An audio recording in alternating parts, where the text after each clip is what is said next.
communication in charge at the Scouts Healing Invisible Wounds.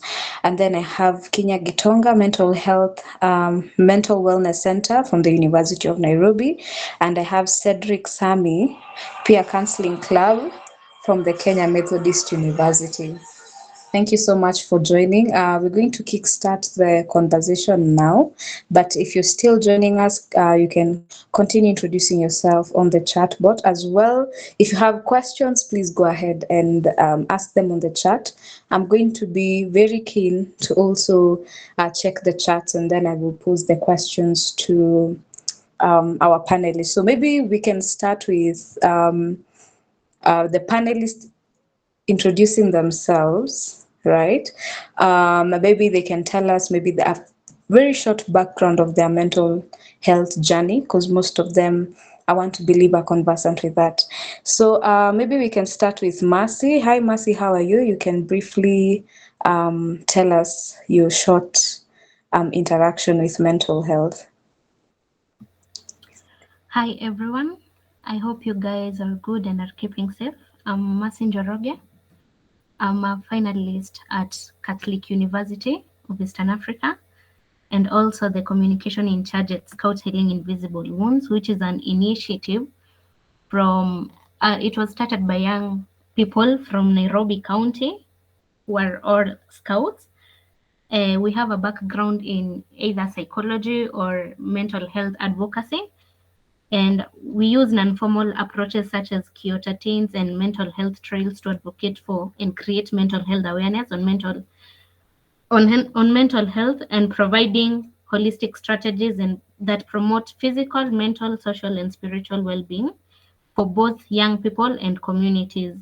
We mainly focus on adolescents and youths, caregivers and guardians, persons living with disabilities, mental health professionals, employers and employees, youths that live in informal settlements.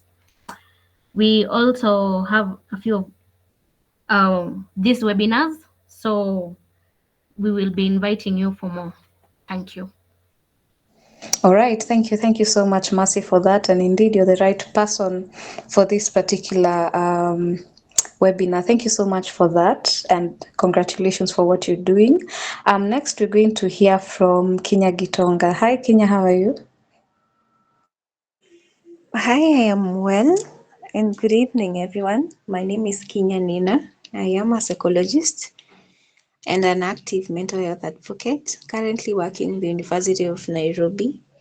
I am also an author to materials that create awareness on mental health related issues. And finally, I also add Sound Mental Health, which is a team of young people who are also very active in mental health advocacy. Thank you. All right, thank you. Thank you so much for that. Congratulations as well for the roles you're playing. And lastly, we're going to have Cedric Sami. Hi, Cedric, how are you?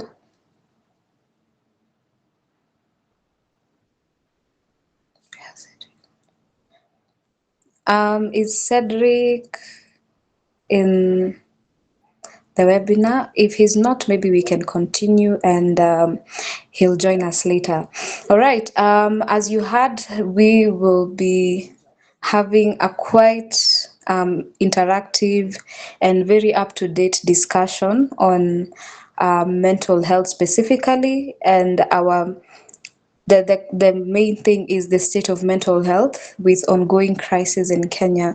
And maybe I'll start off with Mercy with the first question. Of course, we've been present in the ongoing demos. You've been seeing the memes that people have been using. I think there's a meme that has been clicking in my mind all the time, is that guy who is sitting scrolling on his laptop. There are like 4 sets, and then the last set he's really, really angry, and it's being shown like with the, is it the red signifying how angry he is. And we know that these demonstrations have really sparked a lot of emotions, especially with young people, or should we say Gen Zs and the millennials. So in your own perspective, Mercy, how do you think the ongoing demonstrations have impacted the mental health of young people generally across the country?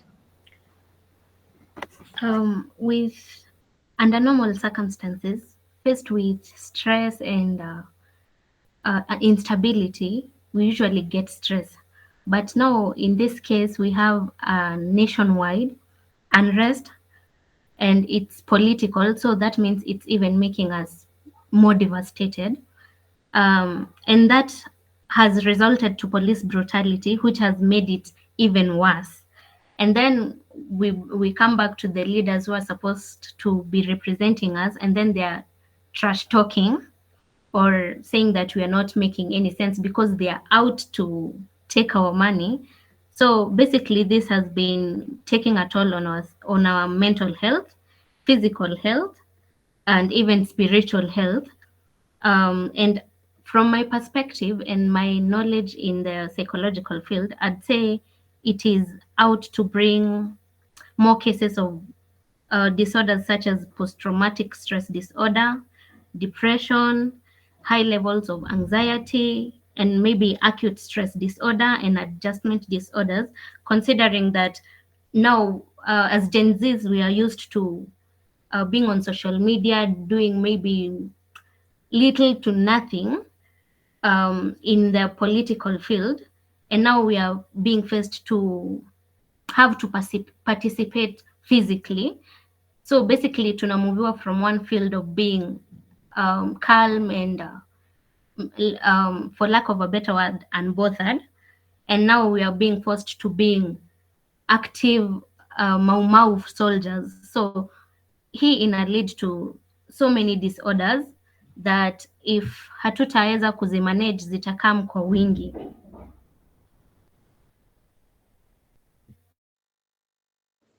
All right, thank you so much, Mercy, for that.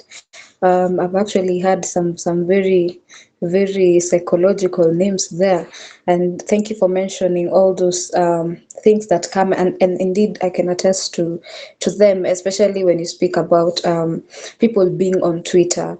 Oh, Cedric, hi Cedric, thank you so much for being back. I want to believe you had left. Maybe before we can go to Kenya, Cedric, you can say hi to us and then tell us a little bit of your background and mental health in like a minute. Okay, thank you. I think it's the network that messed me up the other time. Okay, I'm Cedric from Kenya Methodist University, currently serving as the Vice Chairperson Peer Counseling Club. I've been a mental health advocate since I joined college, and in my quest, I've come up, had mental health events geared at reaching out to the youths and helping them, offering that supportive hand and showing them that they are not alone in this work, and also like together with the people in my generation, like making that step with them and engaging with them mentally, psychologically, socially, and getting to know the issues that affect them. So thank you so much for getting this platform. All right, thank you so much, Cedric. Congratulations for what you're doing as well in your own capacity. Maybe we go to Kenya, who is from the University of Nairobi, and I hope Kenya, I'm pronouncing that name well, because there's Kenya and there's Kenya. You maybe tell me if I'm really pronouncing it well. Maybe you can tell us, being from the University of Nairobi, how has this thing impacted students, especially who are in campus, because majority of the Gen Zs who are going to demonstrate, most of them Gen Zs, if it's until when 1997, probably most of them, or some, or maybe 80% are in the universities or they're almost exiting. How has the ongoing demonstrations affected the mental health of students? Thank you for that. Yes, you're pronouncing it well, Kenya, whichever can work. So when we're looking at the impact of the protest, especially with the young people in campuses, it's quite diverse and it also varies from one person to the other.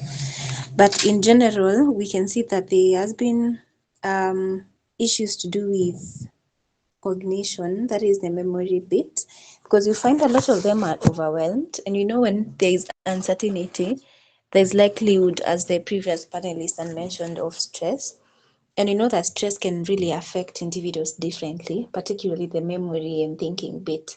But you find a lot of them, they have issues with concentration, which will also affect how they recall things. And this one will also tap into decision making. Because when you're stressed up, whenever you're unsettled, even when it comes to making decisions, it could be a little bit tricky. And that is something key, especially for us young adults, because you find that you have to make the critical decisions even at times when there is crisis. The next thing, we can look at relationships, whereby it could be friendships, it could be at a family level. And you find with everything going on, a lot of them, they tend to withdraw. I don't know if you've checked during the previous 2 or 3 weeks. In as much as majority of us are online, there are also majority of the people who cope by withdrawing. So you find a lot of them, they are withdrawing, and also it will affect how they relate with other people, because maybe their parents didn't want them out there and they have gone, and so there is conflict. And all these activities will tend to lead to stress, and then also anxiety, because you do not know, like tomorrow, a lot of people do not know, do I go to work, do I go to school, do I not? So also anxiety is another major thing. And lastly, say that there is also that feeling where you feel like you really do not have control, the lack of control, which makes us feel helpless. And at times helplessness is associated with depression. So it's something that could also predispose individuals um, to depression as well as other mental health disorders. Thank you. All right, thank you so much, Kenya, for that. Very, very comprehensive, and also from a perspective of students as well. Also realizing that mandamanos are currently successful across the country because most of the students are either on holiday or they're having their attachment or something. Maybe we will go to Cedric. Cedric, you can maybe tell us, because I think from the two speakers we've gotten that the demos have really brought a lot of, there's a lot of rage. There's a lot of, actually me, I think I've installed Twitter. I'll be back tomorrow because it's too, it's really, really too much, sorry. And anytime we just want to avoid, everyone is talking about mandamanos, everyone is talking about how they are tired, how they are angry, etc. In your own perspective, considering that I've had you interact with young people quite a lot, what are some of the things that are leading to the rage that young people have currently, which is affecting their mental health negatively? Thank you. So what's leading to the rage of the young people, or us, the young people? I think I can first support what Kenya said and say that these protests are really bringing about you know traumatic stress. And when you witness a killing of somebody, there's that traumatic stress that really gets into you. And also I think the thing that's bringing that rage is the exposure to violence. In Kenya, we thought since independence, we know it's constitution wise that peaceful demonstration, the police are the ones who are supposed to provide security for the demonstrators. But when it turns otherwise, now when we now witness that the exposure to violence, what else do you expect from the generation Z, like us? We are humans after all. So I think the thing that is leading to that rage, there was this poster that was saying 7 days of rage. That what is accumulating to that rage is, first of all, the government not heeding, like not really getting to a point of understanding of where the Gen Z are coming from. And also another thing is the brutal killings, because I know of more than 10 of my friends who are really, really, really pumped up with rage for tomorrow's demonstration, because, there are killings, just killings everywhere, and killings. They're killing innocent people. Yet when you ask for it, there's nothing that validates. The other day, our president was saying that, it's only 6 who have died, but according to my statistics, I doubt. So the two things I believe are the things that are actually accumulating to the great rage that is coming from us, the Gen Z.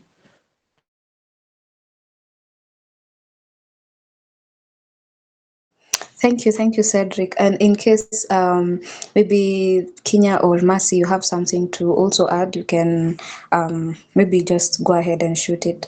But maybe I just ask Mercy the next question.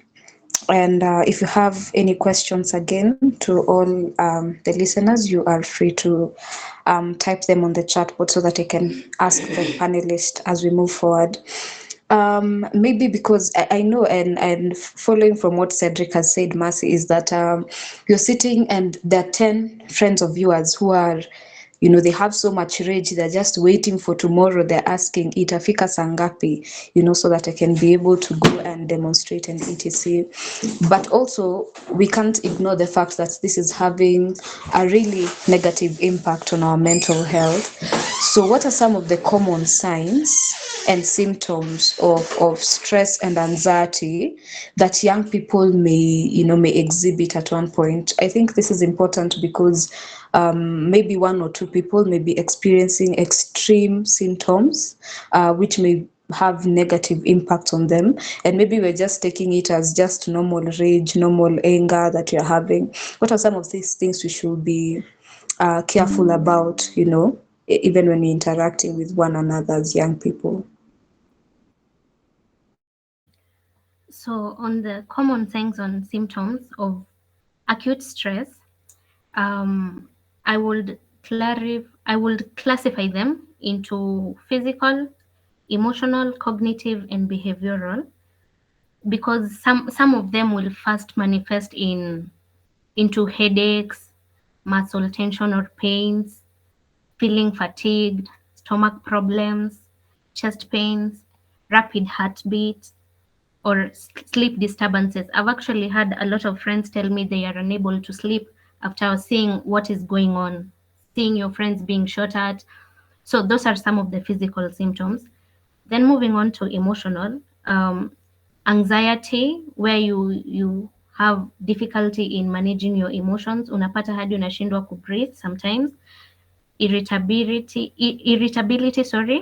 and anger na kukua very aggressive, and feeling overwhelmed. Sometimes you don't want to engage, sometimes you just overwhelmed with your emotions, unapata tu unalia.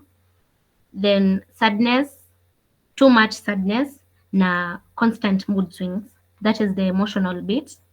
Then in cognitive, or how it's affecting our thoughts, unapata it's difficult to concentrate.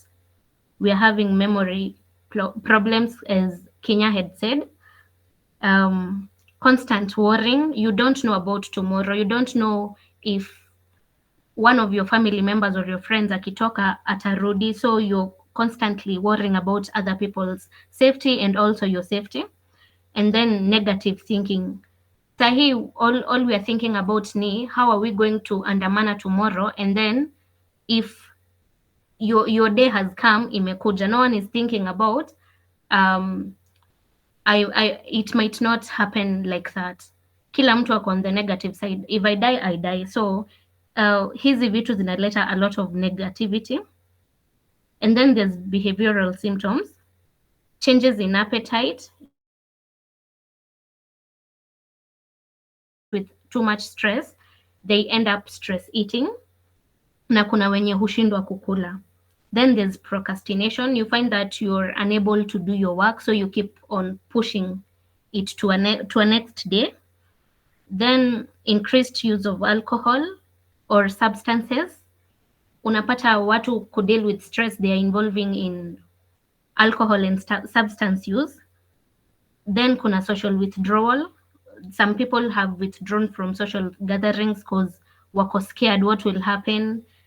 Some of them wamekuwa traumatized na kusikia the gunshots, so they don't want to be anywhere near crowds. And then kuna nervous behaviors kama nail biting, pacing around and such.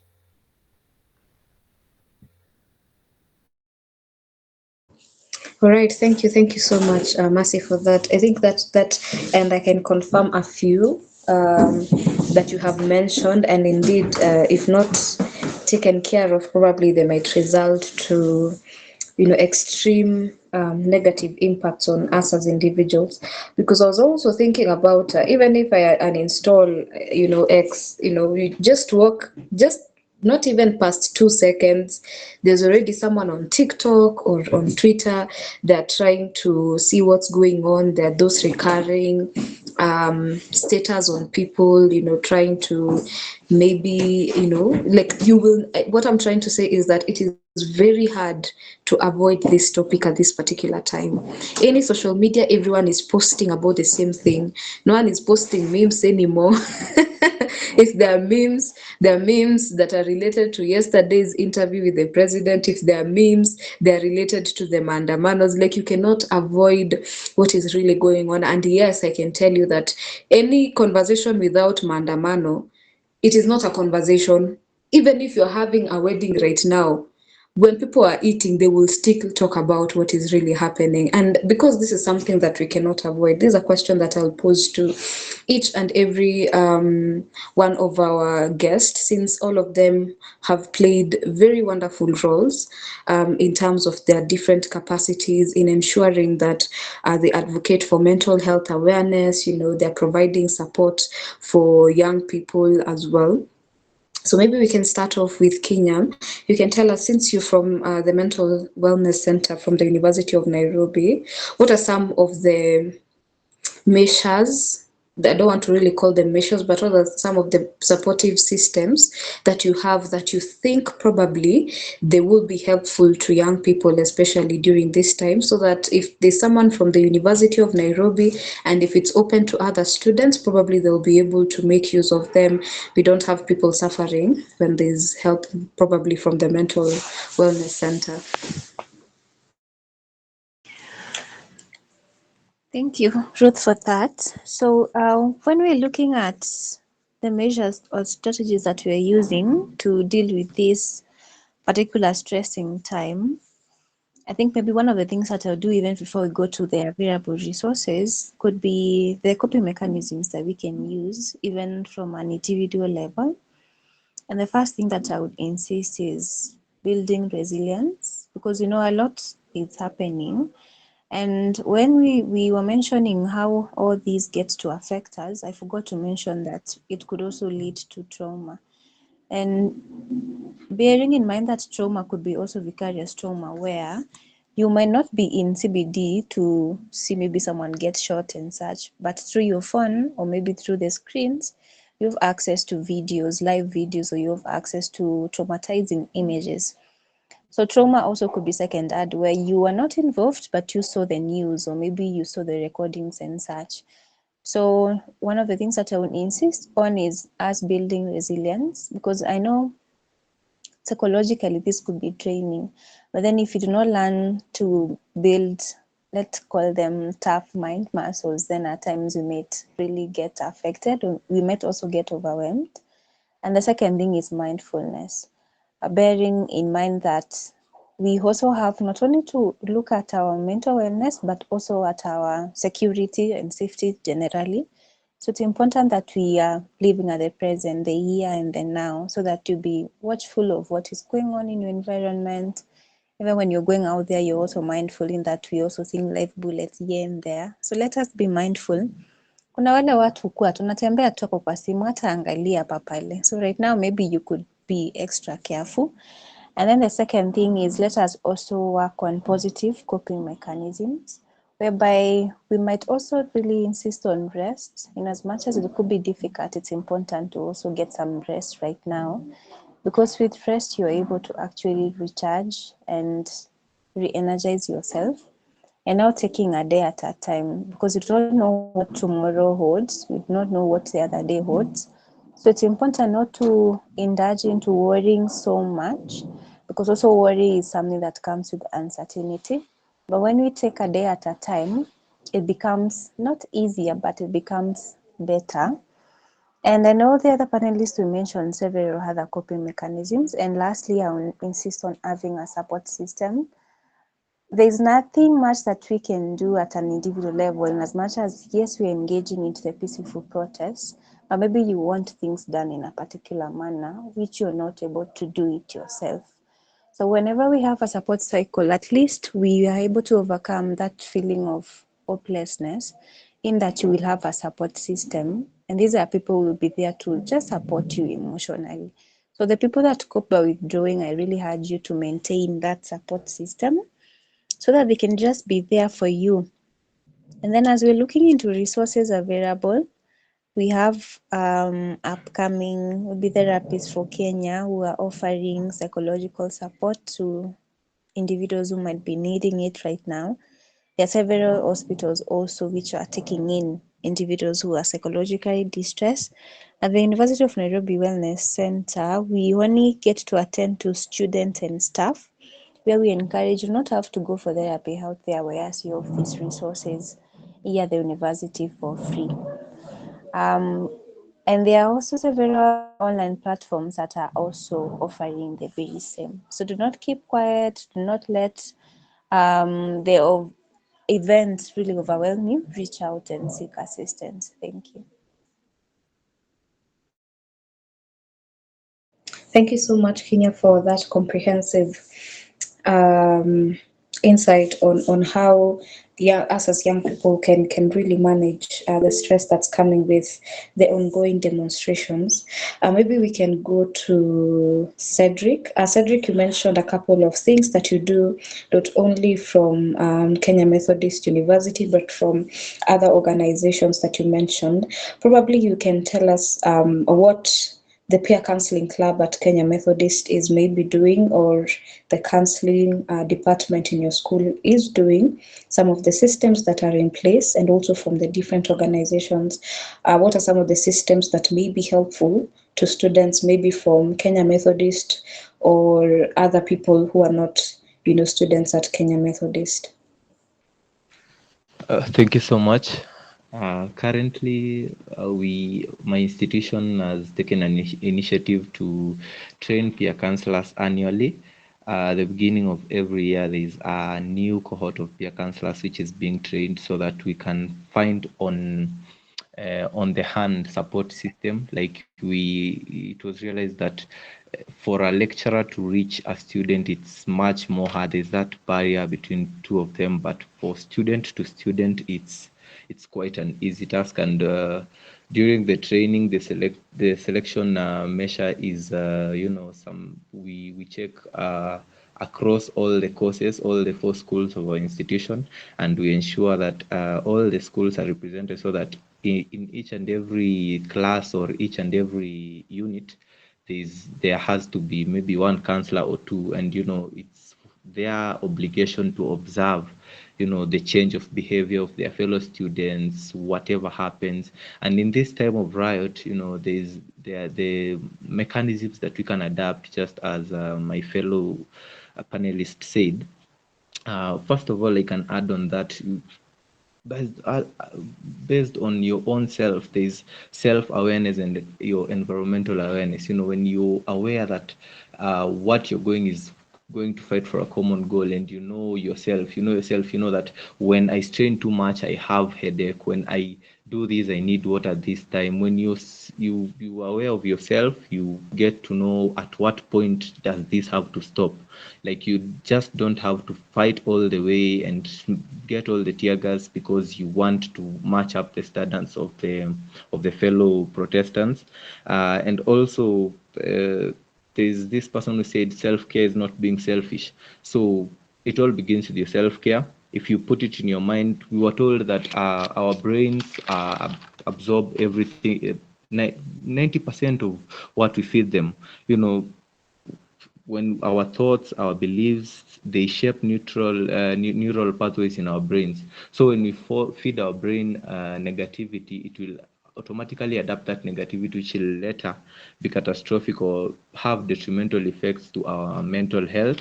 So self-care is also worth it. Sometimes, just feed your brain some positivity, just tell yourself positive words. And also lastly, as my fellow young comrades and Gen Zs, there's this step that is so hard to take, the step of vulnerability. It doesn't help is not too far. It all begins with you. Ruth, when you have a problem, I won't detect the problem from you because I am a counselor, because I have specializations in mental health. You have to, first of all, accept your situation, be vulnerable, speak up. There are resources out here.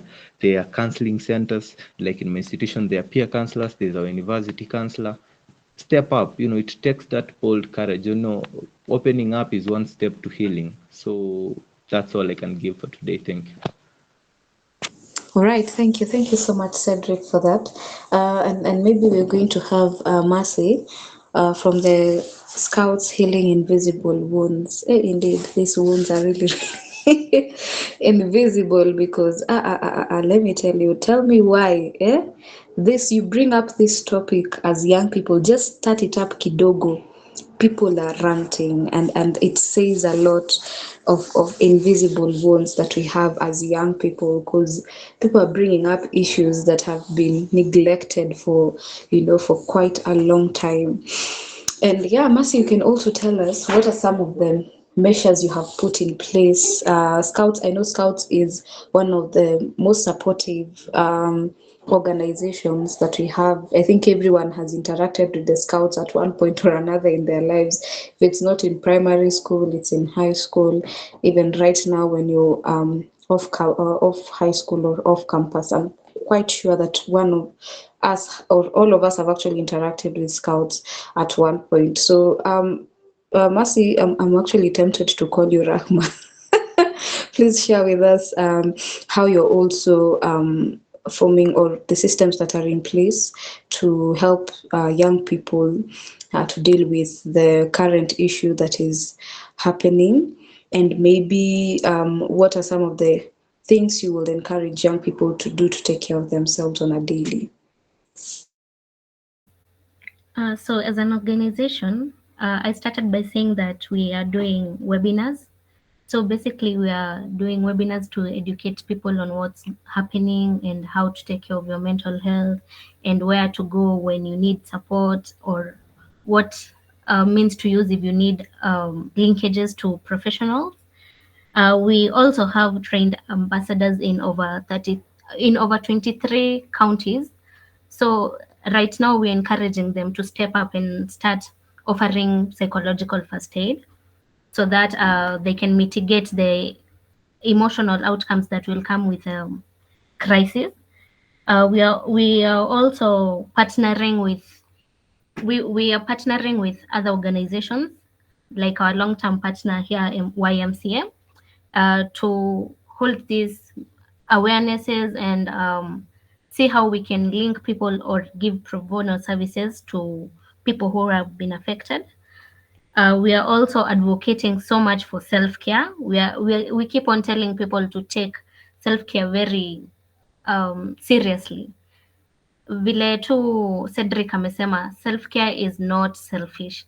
So we are advocating for you as a person to take initiative of taking care of your mind, your body, and everything that has to do with you. On some things that I'd encourage people to do, I'd encourage first to seek support from either friends and family. This whole thing is not easy, so it's important to be connected to a social family. Yenye, when you feel overwhelmed or you feel like you need support, you can go to. They can be either your family or friends, or people you can just talk to. They can also be colleagues. Also, we are advocating for professionals to take care of themselves. For you to help another person, you need to have already taken care of yourself. You cannot help a sick person when you're sick. So to advocate for professionals to be taking care of themselves, do debriefings where necessary, ask for help from colleagues. Then we are advocating for advocacy and activism. If you can't be on ground shouting haki yetu, chukua simu and write or educate people on whatever area you're well versed with, so that tusaidiane to make this awareness ya mental health ifike to even the most remote places, because the more we advocate through either social media ama physically or through whatever means, the more the knowledge goes out there. Na mwisho, we are creating safe spaces. This is we call them friendship circles. This is a place where you can come and talk about any issue that you have, and leave that place feeling safe, knowing that your issue is well protected, and haitatoka huko nje, so you'll be feeling safe and supported. Na tunajaribungi kuzimake very casual, haziko, what do we call them, they are not formal. It's just like how I'd come and tell you vile nilienda nikapatana na kijana nikampenda, so we try to make them that open. How is this affecting you? What do you think can be done in such spaces?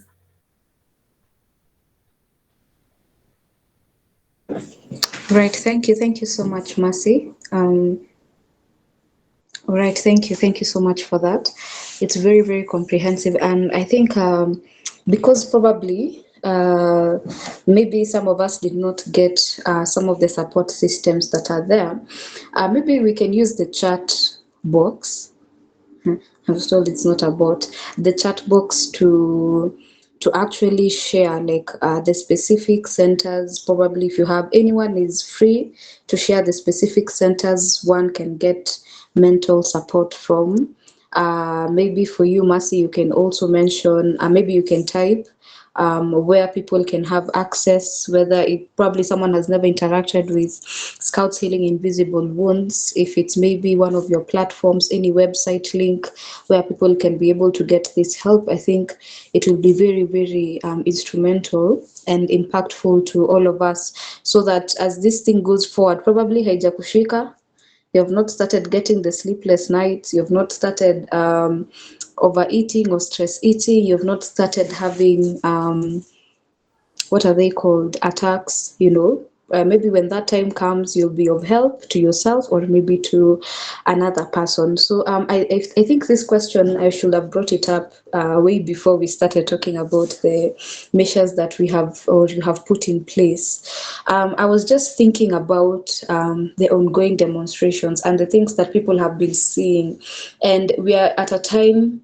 in the world where nothing is being hidden.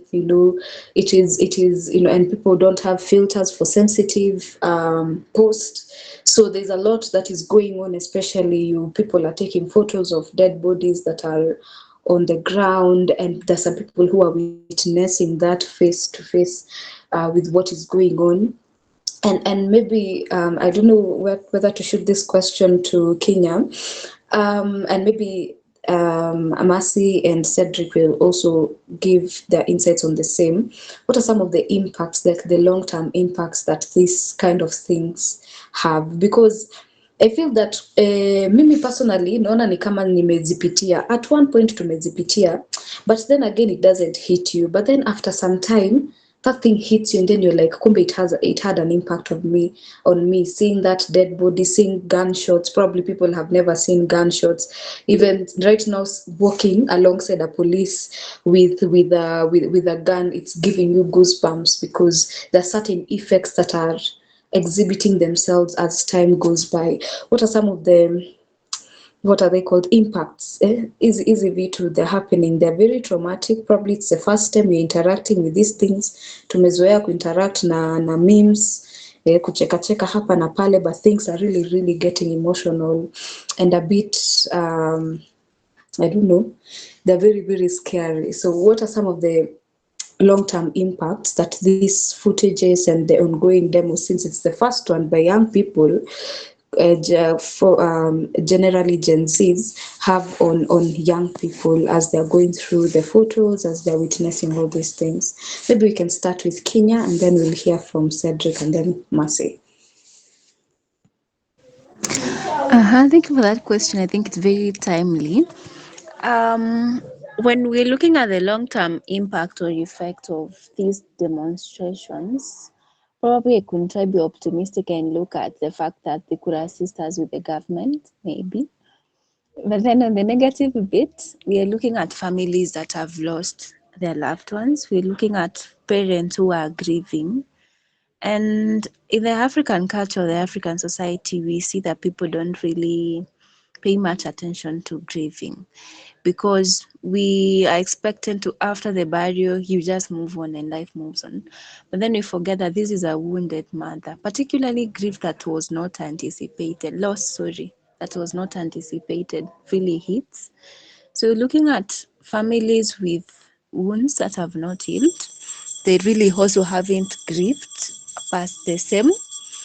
And we are also looking at families where there are conflicts because maybe the child went out there without their parent consent, they get hurt, and now the burdens are to be bared by these family members. And these conflicts at times they are unresolved. At times they might get to tamper with these relationships for quite some time.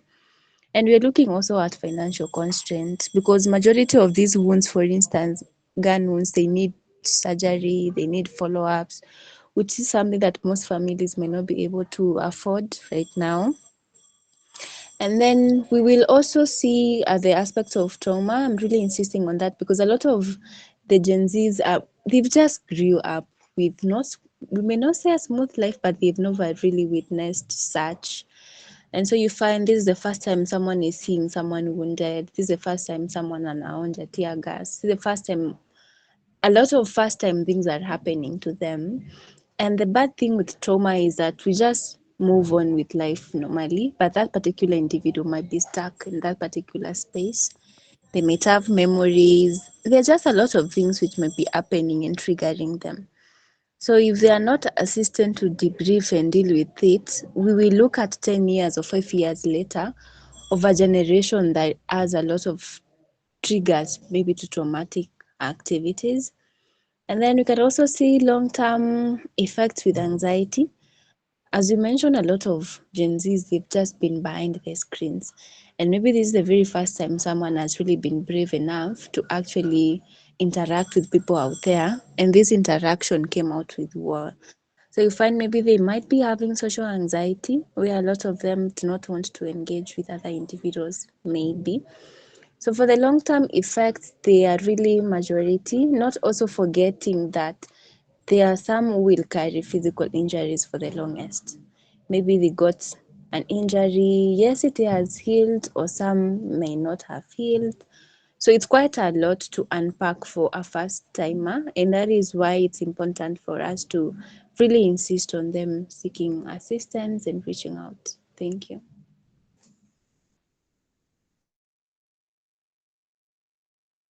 Thank you so much, Kenya, for that.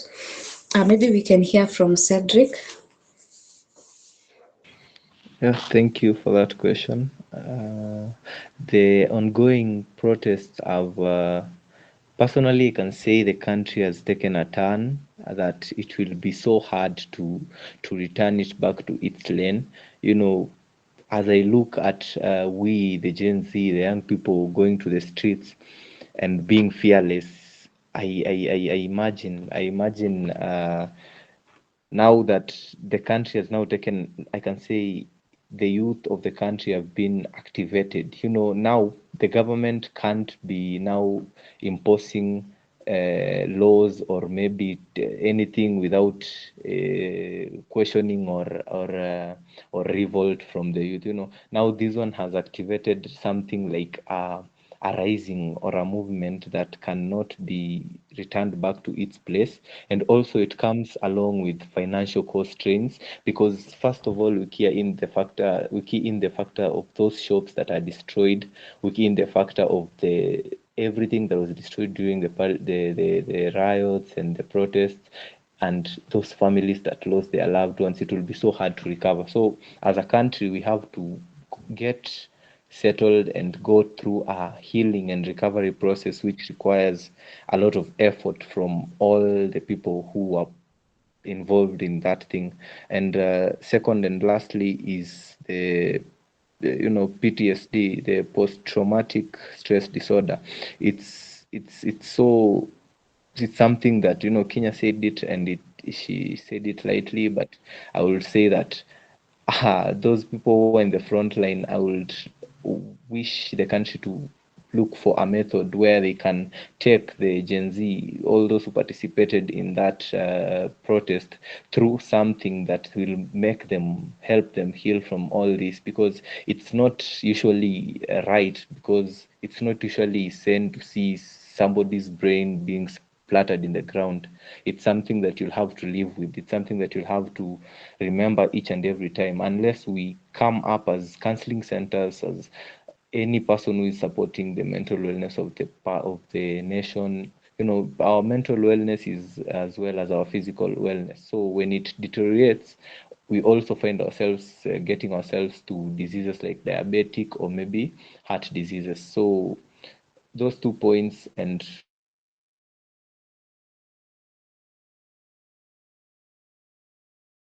let's. Thank you so much. Thank you so much, Cedric, for that.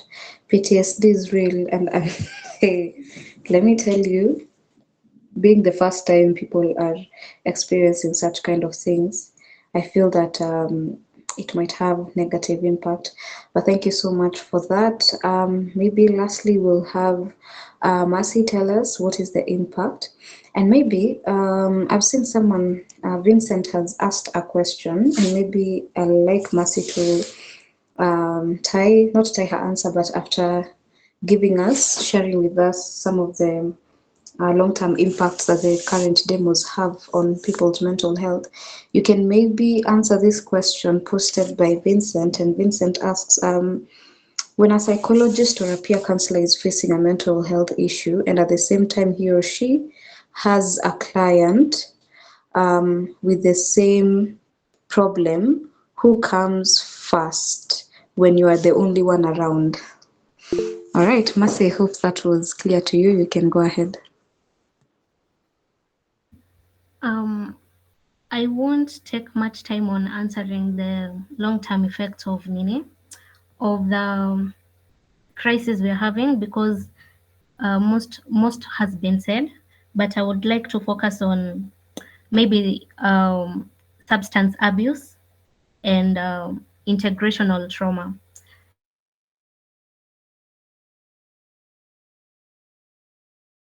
If we don't this out, the emotional difficulties that will come with this, if we don't work them out as a country, we might find that this trauma will be passed on to future generations. Um, so they will be experiencing the same traumas that you're having right now, the same traumas that we have been imposed on us, ndo zitawafuata. So it's important, again, to find support, whether basic support, yeah, family and friends, or professional support, so that we deal with these traumas. Also, we find that most people don't know or believe in keeping things to themselves, and they end up getting negative coping mechanisms, such as substance use. Unapata, when you're dealing with a problem, you rather get drunk or use cannabis to get high rather than confront whatever it is that you're going through. Na tunajipata most of our youths wako stuck in addiction due to negative coping mechanisms. So these two things might end up becoming some long-term things that you are dealing with as a result of this whole crisis.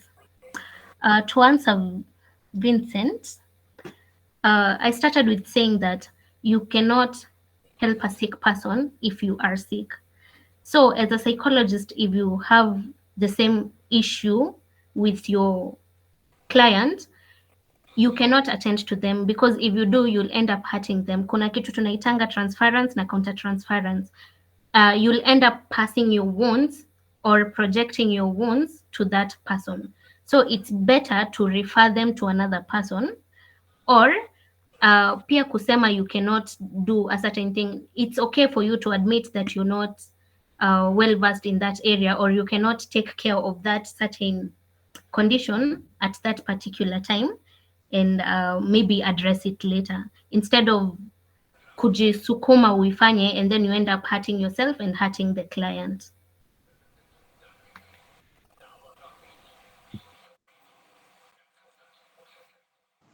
All right, thank you so much, Mercy, for that. I hope that was clear to you, Vincent.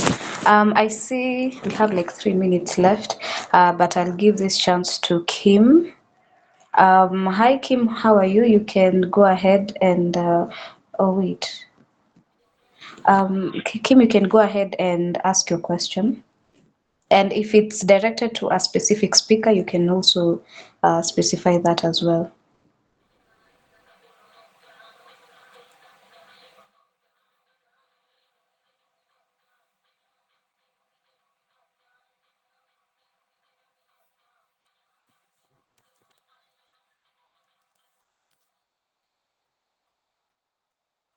I don't know if I'm the only one, but I can't hear you, Kim.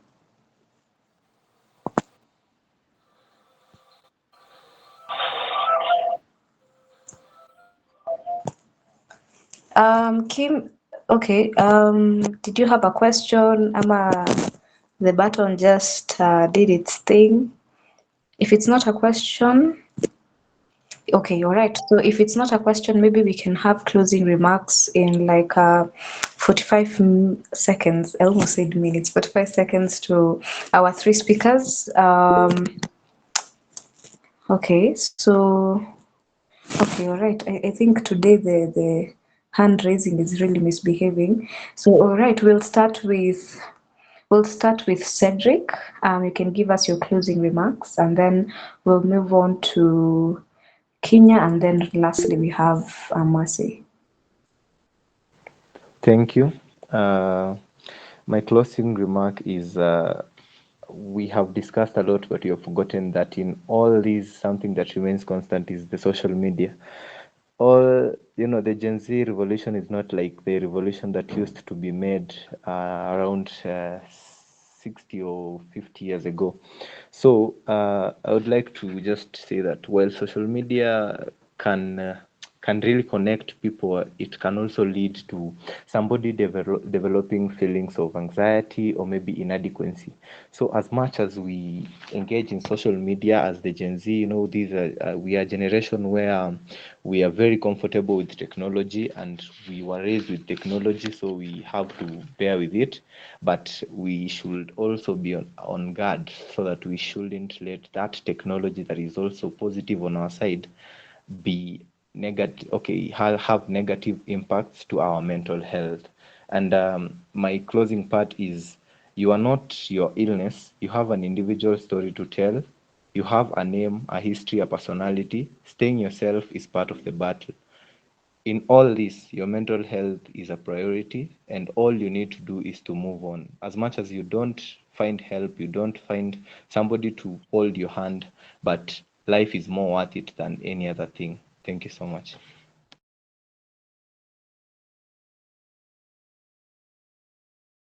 Thank you, Cedric. Kenya, you can go ahead. I think we've discussed quite a lot, and it will remain theory unless we now, as the people who have consumed this information, make practical use of it.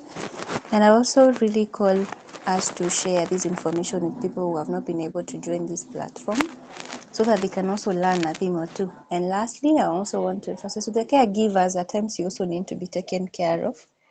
So as Mercy insisted, if you're not okay as a caregiver, kindly also reach out. Do not feel so, like, don't feel that expectation of a need to be there for other people whereas on your end, your house is burning. Yeah, that's what I want to share. Thank you. Right, thank you, Kenya. Lastly, we'll have Mercy. My closing remark will be emphasis on self-care. How self-care looks for you, if it's physical, if it's emotional, if it's social, spiritual, whatever you need to do to be okay, just do it. If it means as a man una have kwenda spa kufanyiwa massage, don't feel guilty, it's okay. So keep in mind that you need to take care of yourself and be kind to your mind. Also, treat yourself with the love that you treat others with.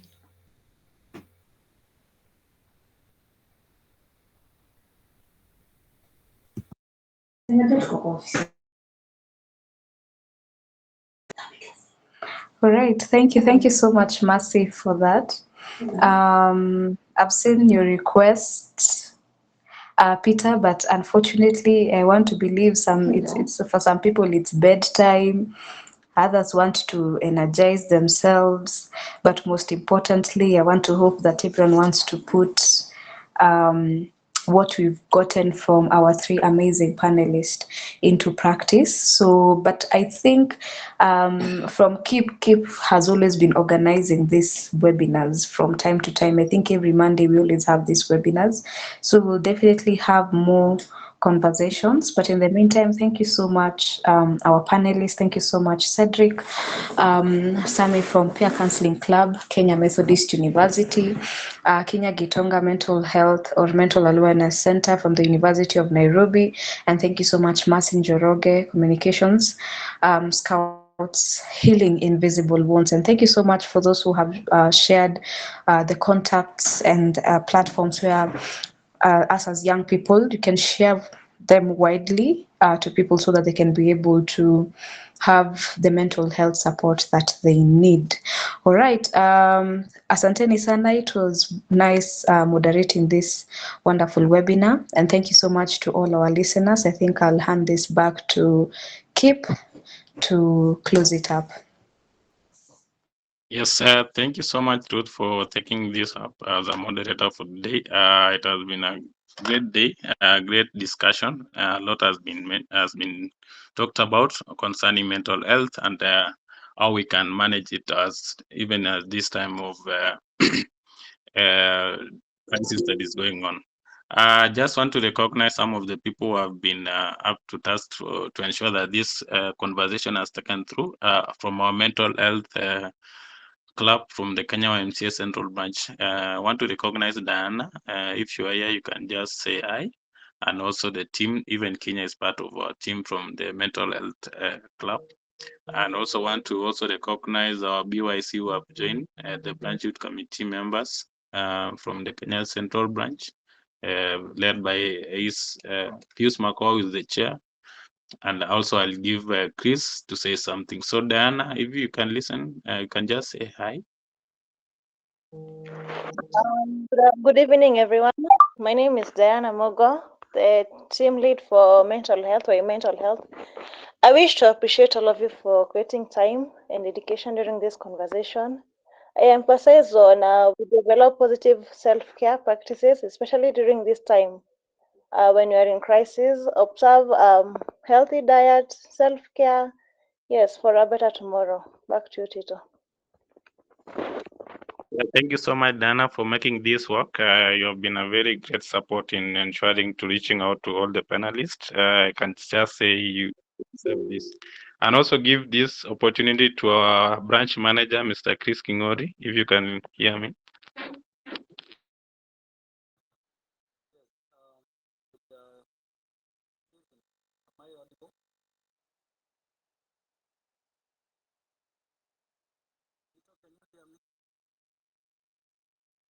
Okay, I think Chris has left, but just to ensure you that for those who join us late, this meeting was recorded, so I'll be sharing a link for it, and we shall be having this conversation every Monday from 8 to 9 p.m. And I really want to welcome you all.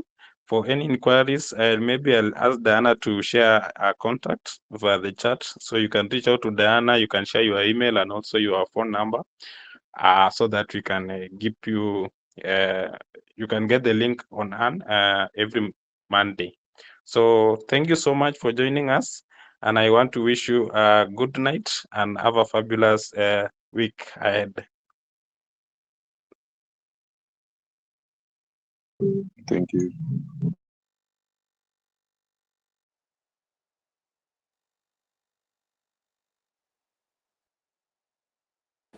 Then to say yes,